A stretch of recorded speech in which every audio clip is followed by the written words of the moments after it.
is EWA Radio, the official podcast of the Education Writers Association, and I'm public editor Emily Richmond. Conversations about the so-called school-to-prison pipeline are becoming increasingly common, especially in the wake of troubling new data on student discipline from the U.S. Department of Education. But how are these policies playing out not just in the national scope, but in the lives of individual students? Today's guest has answers to both sides of that question. She's Annie Waldman of ProPublica and joins us today. Annie, welcome back to EWA Radio. Hi, Emily. Thanks for having me on. So I want to flip a coin. In heads, we're going to start on the ground, and tails, it's going to be 30,000 feet. You ready? Okay, let's do it. All right, call it. Heads. It's tails. Okay. So if we're going to start at 30,000 feet, Annie, we're actually starting a little further back than right now, aren't we? Yes. In order to understand the school-to-prison pipeline, it really helps to go back to the 1980s, if you remember the time. So it was really an era of, the so-called drug war and so-called super predators. And that was when a lot of school districts began to bolster their approach to school discipline in order to prevent something of a juvenile crime wave from occurring in the schools. And this is when they introduced zero tolerance policies, which are essentially mandated harsh punishments for certain types of misconduct. And this is also when they increased school law enforcement budgets, and it led to a huge escalation of student suspensions, expulsions, and arrests. So what do we know about those numbers? Your story really lays out some damning statistics that suggest, on the face of it at least, that there's a huge disparity in how students are treated based on the color of their skin. Right. I mean, if you look deep into the data and start to disaggregate it based on race, all of these punishments are given out disproportionately to Black students. In America, Black students are almost 4 times as likely to receive an out-of-school suspension as their white peers and twice as likely to be arrested. And the sad thing is that this starts really early. Even preschool students, Black preschool students, are more than 3 times as likely as their white peers to be suspended from school. And we want to point out that this has become one of the most divisive issues of Education Secretary Betsy DeVos' first year. She walked in at a time and inherited in a lot of ways a lot of this controversy in that the Obama administration made this a huge priority, addressing the school-to-prison pipeline. Right. But she's argued that it just went too far, that they were pushing too hard to investigate these claims, that the net was too wide, and that she wanted to cast a smaller, tighter one. And she actually says that that's what's happening now, that they're focusing on more serious cases and then theoretically resolving them more quickly. But is that really what's happened so far? Well, that's a good question. Last year when Candace Jackson, the new Assistant Secretary of Civil Rights for the Education Department, came in, I was really curious about what was really going to happen with the Civil Rights Department, what changes were going to be made compared to the Obama administration. And so I asked as many sources as I could, do you have any documents? Do you see any pullback? And one memo came out last June that was super fascinating, that was leaked to us. And essentially what it said is they are no longer going to be automatically doing systemic investigations of civil rights violations. So what that means is that, normally if a parent, a student writes into the education department and complains about something, under Obama, the administration kind of take a wide look at this complaint and say, is this happening not only with this student, but with other students? And now with this new administration, they're only going to look at that one complaint, and only if that complaint mentions systemic issues will they take a broader look like the Obama administration had. And so, what I wanted to know, the main question I had was, how is this going to affect investigations which were already under tow during the previous administration? And that's what really led me to my story today. I wanted to see, were cases being closed, were certain cases not being opened? And so I asked as many advocates as I could who had filed complaints and lawsuits over the past couple of years into civil rights abuses in local school districts. And I asked them, have any of your cases been closed and you just didn't know why? We've spent a little bit of time at 30,000 feet. Now I do want to go back down onto the ground. And for you, that meant going to Bryan, Texas. But when we say you were on the ground in Bryan, Texas, you were really on the ground and outside of the schools, weren't you? Tell us about that. Right. So when I focused in on Bryan, Texas, which is right next to College Station and about 100 miles northwest of Houston, I went there and I wasn't really sure what I was going to find. And also, as a reporter who's based in New York but travels around the country, I was concerned that I don't know the lay of the land. How am I going to even find students to interview? So what I did was I printed out a nice letter addressed to parents and teachers and members of the community. I wrote in this letter who I was, what I was working on, a little bit more about what the Obama administration was doing compared to the new administration. And, I asked a question, had you had any good or bad experiences with the school discipline system in Bryan? And every single morning, starting at 6:30 to 6:45 a.m., I stood outside of a different school in Bryan handing out dozens and dozens and dozens of these letters to all of the parents as they stopped at a stop sign right next to the school. So I was holding up traffic. I was really nervous that the school district officials were going to come over and tell me to leave, even though I was on public property. But from that, letter writing campaign, I guess you could call it, I received numerous phone calls from families who just wanted they wanted somebody to hear what happened to them. And what I gleaned from this was that I felt like they hadn't really had an ear for the situation that their students had been in, their kids had been in, their friends' kids had been in. And this is a great reminder to folks that when we talk about these federal data points, each one of those represents a real person. It's a student's life we're talking about here. You focused on a student named Trevasia Jackson. Tell us how that unfolded. One of the parents that I connected with was Waiwola Polk, who she called me up out of the blue and she said, "My brother-in-law got one of these letters. I don't know where he got it, but I have a story for you. My family has been through the ringer." And she proceeded to tell me about how her daughter had been in an incident last October where she was playing in this class called Texas Success, which is kind of like a homeroom type class. They were doing an art project with popsicle sticks, and they were putting them on the door of the hallway with hot glue. And her daughter was waving a popsicle stick around, horseplaying with another member of her class, joking, not intentional, not, trying to burn him, but accidentally touched his arm. And indeed, she burned him. And, the kid went to the nurse's office. It got bandaged up. He didn't go to the hospital. The parents decided, of course, not to press charges. But still, the school resource officer arrested her that day, held her in jail for 3 days for what she considers to be this accident, and then released her after 3 days on a Monday. And she was sent to a disciplinary high school for multiple weeks. And this has kind of set her down a pathway where she's had increasing interaction with law enforcement officers, with the school discipline system since then. I want to back up for a sec because what you said is so fascinating, and I want people to understand that the shoe leather that had to be expended to get this story, this is being on the ground and dedicating the time to this. Right. Let's talk for just a second about your access points. Did you give the school district a heads up that you were going to be standing outside these schools? Yeah, actually, on my first day in Bryan, I timed my entire trip around a school board meeting. And so I showed up at the school board meeting. I emailed the head of the school board and a number of the other school board members. I emailed the district and I said, and I also, on the very same day, I filed a public records request, which pretty much laid out what my story was going to be. I was looking for any kind of records related to a civil rights investigation. And I told them all I was in town looking into the civil rights investigation. I'd love to chat with them. They got back to me and they said they probably weren't going to have time, but that didn't stop me. I showed up at the school board meeting anyway. I waited there. They conferred in private, and I think they thought I was going to go away. But eventually at 11 p.m. at night, I was able to shake their hands, tell them who I was, and have that FaceTime that I believe was so important. If you're doing an investigative story, it's really important to just, not come out of the dark and be like, oh, here are all my questions. It's really important to go to people who might be, quote unquote, your targets very early on so that you have an open communication pathway. There's no surprises of what you're doing. At least that's what I do.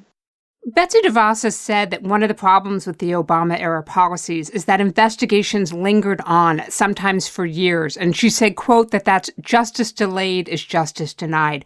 Now, isn't that arguably something that could be said about Trevasia's situation? Right. I mean, if you look at the Bryan case, the original complaint was filed in 2013. And in fact, since the original complaint was filed, the family that filed the complaint had already moved out of town. The son, who was in 7th grade at the time, he's already graduated from high school. So you have to wonder, if these investigations, if they persist for so long, are they really helping the students who are there? And that is a very, very valid question. I'm not going to say that it's not. But at the same time, what happens if you start closing these investigations, or if you don't open certain cases because the complaint doesn't explicitly spell out, racial discrimination or some kind of abuse?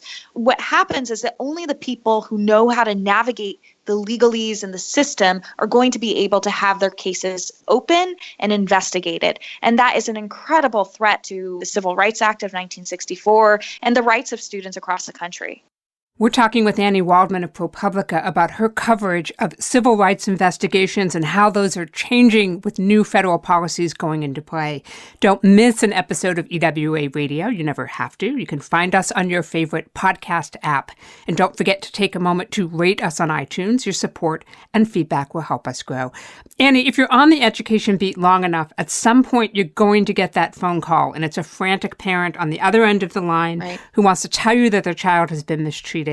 One of the reasons education reporters sometimes shy away from these kinds of stories is FERPA, the Family Educational Rights and Privacy Act, and they're unable to get the district to either verify what the parent says or to comment on it. What are some options here for getting that kind of information and verification when the district won't talk? What I always do is I just assume that school districts are going to try to withhold as many records as they possibly can from me from the get-go.